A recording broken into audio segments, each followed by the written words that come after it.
संत मत के हिसाब से, जैसे हम महापुरुष बताते हैं कि संत मत में 75%, जैसे आप और हम जो भी हैं इंसान, 75% तो प्री ऑर्डेंड है कि जो हमारे लाइफ में होना है वो होके रहेगा, उसमें कुछ चेंज नहीं होगा। लेकिन 25% फ्री विल होता है, वो हमारे ऊपर निर्भर होता है कि वो हम कैसे 25% यूटिलाइज़ करते हैं। जैसे कि आपके पास कस्टमर आया, आपके हाथ में है उसे झूठ बोल के कन्विंस करना या सच बोल के कन्विंस करना।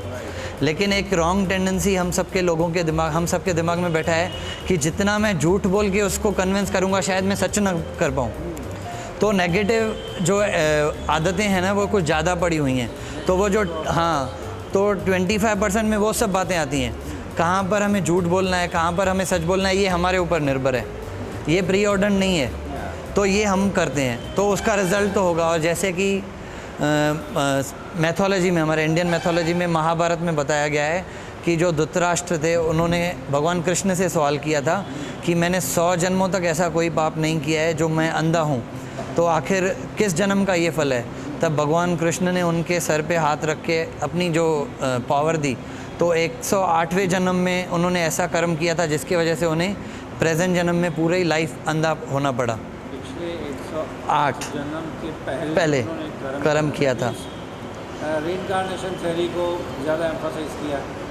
देखिए मैथोलॉजी में बहुत सारी ऐसी बातें होती हैं, और जैसे हमारे संत मत में हमें बताया गया है कि यहाँ पर इनिशिएट होने के बाद जिसको भी हमारे हुजूर से नामदान की दात बख्श मिली है, तो मरने के समय यमदूत लेने नहीं आते, गुरु का स्वरूप लेने आता है।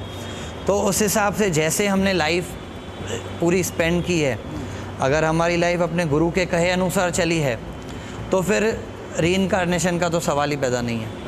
लेकिन अगर कुछ ऐसी बातें हैं जो हमने अपने हुजूर की नहीं मानी, यानी जैसे कि उन्होंने हमें इंस्ट्रक्शन दिया है कि 2.5 घंटे आप कम से कम भजन अभ्यास पर बैठिए, और आज हम दुनिया के कामों में इतने उलझ गए हैं कि हम नहीं दे पा रहे हैं, तो संत मत में ऐसे बताया जाता है कि फिर उस आत्मा को अंतर के मंडलों में बैठाकर वो पूरा करवाया जाता है भजन अभ्यास का, उसे वापस इंसानी जन्म में नहीं आना पड़ता।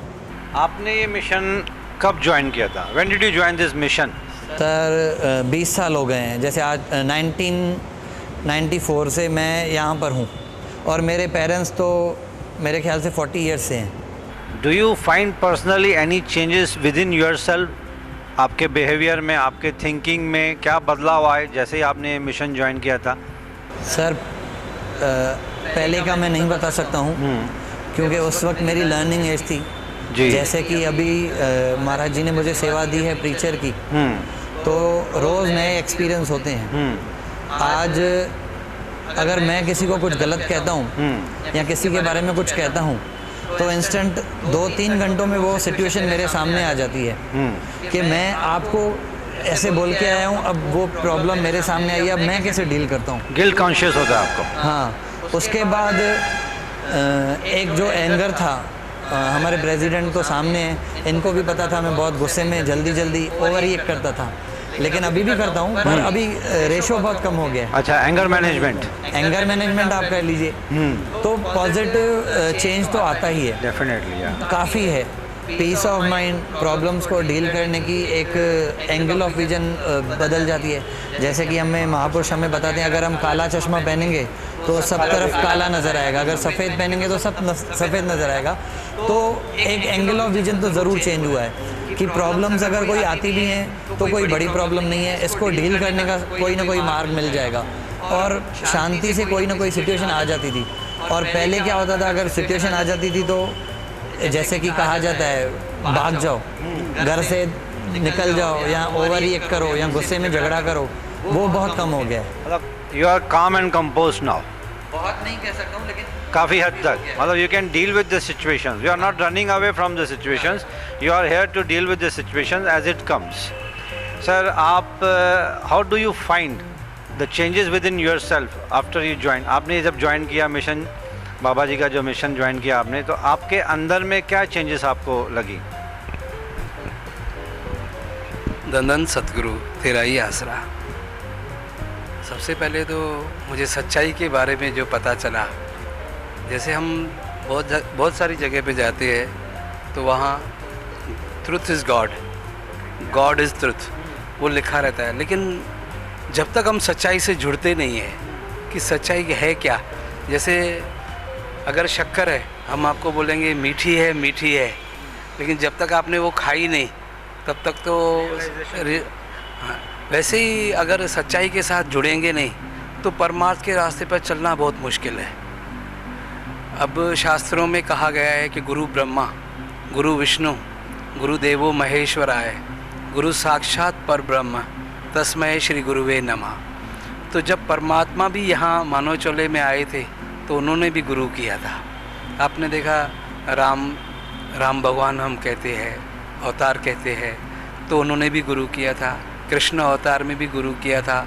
तो हर जगह पे गुरु की, जैसे बचपन में माँ है हमारे साथ तो गुरु माता कहते हैं, फिर वो हमें बताती है कि कैसे सद्गुणों को, बचपन से ही हमें सच्चाई का पाठ माँ बताती है। उसके बाद में पिता, उसके बाद में गुरु जो स्कूल टीचर है। अगर हम स्कूल टीचर से बहस करने बैठेंगे या आर्ग्यूमेंट के लिए बैठेंगे कि ये तो आपने 2 डंडी लगा दी और लिख दिया ए उसको करके, तो हम कभी सीख नहीं पाएंगे, क्योंकि विश्वास सबसे बड़ी चीज़ है। हाँ, अंधविश्वास में नहीं जाना है। जितना अच्छा है विश्वास, उससे ज़्यादा बुरा है अंधविश्वास। और आजकल तो आप देख रहे हैं ना कि इस कलयुग को तो अंधविश्वास में बहुत ज़्यादा है, बहुत भ्रमों में, बहुत ऐसी चीज़ों में हम अटके हुए हैं कि परमात्मा को पाना ऐसे लगता है कि नामुमकिन है। लेकिन परमात्मा को पाना नामुमकिन नहीं है, वो हमारे साथ ही है, हमारे पास ही है, वो विद इन योरसेल्फ, अंदर है। लेकिन अंदर भी तो जाना है ना, उनके साथ तो जुड़ना है। वही सबसे ज़्यादा मुश्किल है ना, क्योंकि हम जिस काम, क्रोध, लोभ, मोह, अहंकार, इन चीज़ों में लगे हुए हैं। ठीक है, आपने काम को वश किया, लेकिन क्रोध कब आ जाता है पता नहीं चलता है। लोभ, मोह, अब देखिए मोह, धृतराष्ट्र को मोह था दुर्योधन ने, तो उसको सब, बाकी तो कोई लगता ही नहीं था ना कि कोई सच्चा है दूसरा।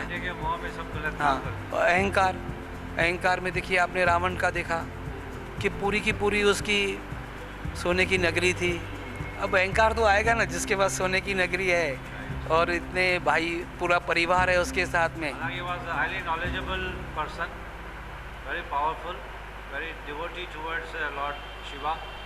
और लॉर्ड शिवा, जब वो लॉर्ड शिवा की पूजा करते थे तो उनको आना पड़ता था, इतनी उसकी पूजा पावरफुल थी।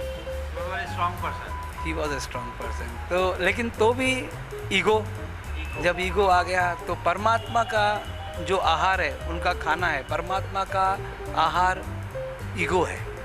जहाँ, हाँ, सॉरी टू इंटरप्ट, जैसे हम लोग काफ़ी वर्ल्ड में घूमते हैं, इंटरव्यूज़ लेते हैं, तो एक बात सुनने में आती है कि अगर किसी बड़े इंसान को मारना है तो उसका ईगो हर्ट कर दो, राइट।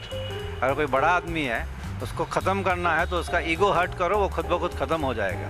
तो रावण ख़त्म हुआ था because of his ego, you mean to say. तो friends, the moral of the story is कि हम काफ़ी वर्ल्ड में घूमते हैं, काफ़ी इंडियन टेम्पल्स, स्पिरिचुअल सेंटर्स में गए तो सब जगह एक ही कॉमन चीज़ है कि सिंप्लिसिटी से रहिए, ग्राउंडेड रहिए, बहुत ज़्यादा मोह माया के पीछे मत भागिए, थोड़ा सा मेडिटेशन, थोड़ा सा yoga. The responsibility which you have been given, you have to shoulder it to the perfect way. इस दुनिया में आए हैं तो कुछ अच्छा काम करके जाएं। अनिल जी ने भी वही कहा, हमारे महेश मूलचंदानी साहब ने भी वही कहा, and we are really thankful to these 2 gentlemen for showing us a great path of simplicity, a great path of living your life grounded. Thank you very much, sir. Thanks a lot. Thank you. Thank you very much, sir.